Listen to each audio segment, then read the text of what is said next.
What happened this week between Michigan Senator Elissa Slotkin and President Donald Trump is the kind of political spectacle this country absolutely did not need. Slotkin and a small group of Democratic lawmakers, all of whom just returned from a 43-day recess triggered by their own inability to prevent a government shutdown, decided that their first big act back on the job wasn't fixing anything, wasn't legislating anything, wasn't doing anything that made life better for Americans. No, they recorded a video, a dramatic, choreographed video directly addressing America's military and intelligence community, telling them that they can refuse illegal orders and to not give up the ship.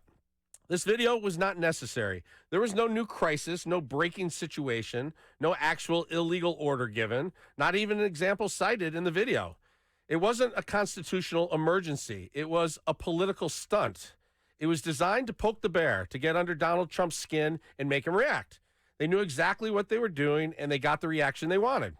And instead of returning to Washington ready to work, ready to govern after a historic shutdown, they walked right back in and poured gasoline on a political fire.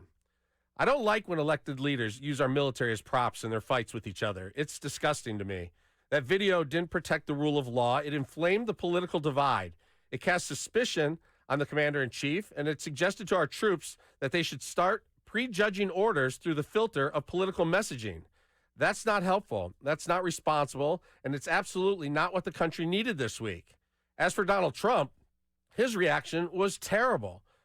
He could have risen above it. He could have said, I won't fall for their trap, or filed an official complaint maybe, or simply stated that the video was inappropriate and move on. Instead, he launched right into DEFCON 1, using words like treason, traitors, seditious behavior, punishable by death. Those are words with real consequences. And when a president uses the language of execution in a country already soaked in political gasoline, you're going to get sparks. God forbid something terrible happens to anyone involved in this self-made mess. Here's something interesting you probably won't hear in a lot of the analysis because everyone's so busy saying the other side is wrong. I think both sides are technically right on the legal points they were making. Democrats can remind the military that illegal orders must be refused. And yes, Trump can remind Congress that treason is punishable by death under federal law. Both statements are factually true, but neither one was necessary, and definitely not this week, right after the shutdown. Neither one lowered the temperature. Neither one served the American people. What they did was fire up their bases, grab headlines, and guarantee weeks of showboating, noise, and sound bites. And meanwhile, the economy is shaky. Families are struggling with prices. The world is unstable. We don't need this distraction. We need all of our elected officials to get to work. Congress just came back from a 43-day recess they caused because they failed to do their job. And now they're finally back to work.